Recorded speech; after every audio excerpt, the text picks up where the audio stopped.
અમદાવાદ રાજકોટ જે national highway છે, આ નેશનલ હાઈવેને તાત્કાલિક બગોદરા પાસેથી ડાયવર્ઝન આપીને બંધ કરવામાં આવ્યો છે કે હાઈવે ઉપરથી કામ સિવાય પસાર ન થવું, અથવા તો તમારે જો ફરજિયાતપણે એ જવું પડે એવું છે તો પછી જે ડાયવર્ટ કરેલા રૂટ છે તેની જાણકારી લઈ અને ત્યાંથી પસાર થવું. અમદાવાદ રાજકોટ હાઈવે બંધ કરવામાં આવ્યો છે. સનાથલ સુધી વાહન વ્યવહાર સંપૂર્ણપણે ઠપ જોવા મળી રહ્યો છે. મુસાફરોને બગોદરા વેજળકા થઈ અને ધોલેરા એક્સપ્રેસ તરફ ડાયવર્ઝન આપવામાં આવ્યું છે. હજુ સુધી તમે અમારી ચેનલને સબસ્ક્રાઇબ નથી કરી તો અત્યારે જ ન્યૂઝરૂમ ગુજરાતને સબસ્ક્રાઇબ કરો, ફેસબુક અને ઇન્સ્ટાગ્રામ પર ફોલો કરો.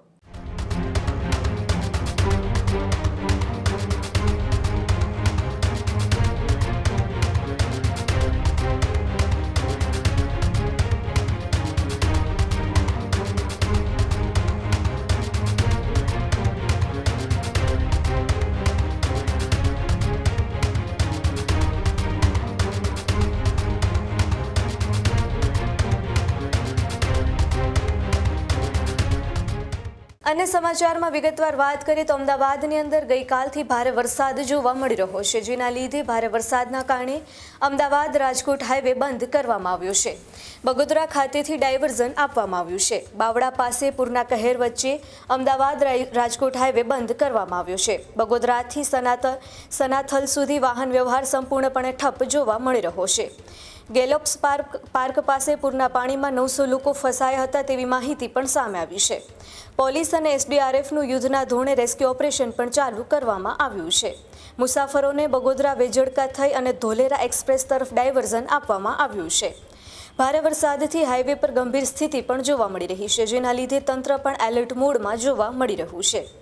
અમદાવાદ રાજકોટ રૂટ પર જતા પહેલા ટ્રાફિક અપડેટ જરૂર તપાસવી જોઈએ, કારણ કે અમદાવાદ રાજકોટ હાઈવે હવે બંધ કરવામાં આવ્યો છે, જેમાં બગોદરા ખાતેથી ડાયવર્ઝન પણ આપવામાં આવ્યું છે.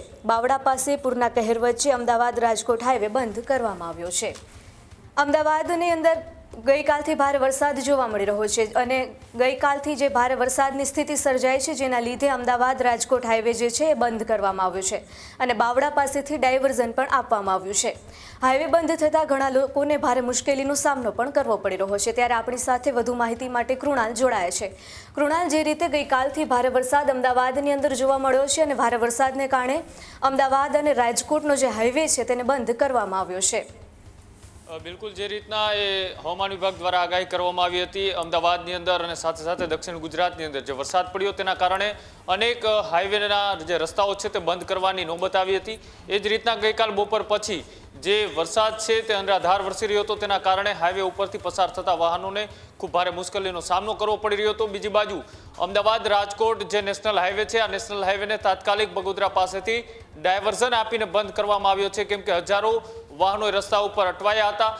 લાંબી 10 કિલોમીટર જેટલી વાહનોની કતાર હતી અને એ ટ્રાફિક છે તેમને ડાયવર્ટ કરી અને પોલીસ દ્વારા આગળથી બેરિકેડ મારીને હાઈવે અત્યારે હાલ પૂરતો બંધ કરવામાં આવ્યો છે, કેમ કે આગળ વરસાદનું ખૂબ રેડ એલર્ટ છે ને તેના જ કારણે ગમે ત્યારે એ હાઈવે ઉપર કોઈ અનિચ્છનીય ઘટનાઓ ન બને, વધારે પડતા પાણીમાં કોઈ વાહનો પસાર થાય તો પછી ત્યાં ટ્રાફિક જામ ન થાય, તેના કારણે તમામ વાહન ચાલકોને સાવચેતીના ભાગરૂપે એક સૂચના છે તે જાહેર કરવામાં આવી હતી. ને સૂચનાના ભાગરૂપે હજુ પણ કોઈ લોકો અમદાવાદથી રાજકોટ તરફ જઈ રહ્યા હોય તો એ તમામને એ બગોદરા બાવડા પેલા જે ડાયવર્ઝન આપેલું છે ત્યાંથી ડાયવર્ટ થઈને જવું પડી રહ્યું છે, કેમ કે આગળનો રસ્તો છે તે અત્યારે ખૂબ જોખમી બન્યો છે. વરસાદના પાણી એ જે ખેતર અને વરસાદના પાણી એ રસ્તા ઉપર પહોંચી ચૂક્યા છે, એટલે કે લેવલ થઈ ચૂક્યું છે. અત્યારે રસ્તો ત્યાં દેખાઈ નથી રહ્યો અને તેના કારણે ઝીરો વિઝિબિલિટીના કારણે ત્યાં આગળથી વાહન પસાર થવાના કારણે અનેક અકસ્માતોનો ભય છે.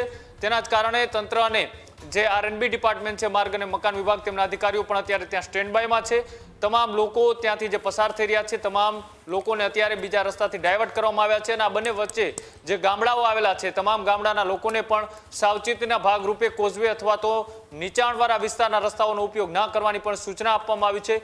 જો કે આજે પણ હવામાન વિભાગ દ્વારા બપોરના 4 થી લઈને સાંજના 7 વાગ્યા સુધીમાં એ સૌરાષ્ટ્રના પણ સુરનગર, મોરબી, રાજકોટ સહિતના જે વિસ્તારો છે ત્યાં પણ એ ભારે વરસાદ પડી શકે તેવી આગાહી કરવામાં આવી છે. અમદાવાદમાં 2 દિવસથી જે સતત વરસાદ વરસી રહ્યો છે તેના કારણે એ અત્યારે સૌરાષ્ટ્રને પણ આ જ પરિસ્થિતિનો અત્યારે સામનો કરવો પડી રહ્યો છે અને તેના જ કારણે આ બંને જે મહાનગરપાલિકા છે અમદાવાદ અને રાજકોટ એ અત્યારે તમામ લોકોને એક સૂચના આપી રહ્યું છે કે હાઈવે ઉપરથી કામ સિવાય પસાર ન થવું, અથવા તો તમારે જો ફરજિયાતપણે એ જવું પડે એવું છે તો પછી જે ડાયવર્ટ કરેલા રૂટ છે તેની જાણકારી લઈ અને ત્યાંથી પસાર થવું.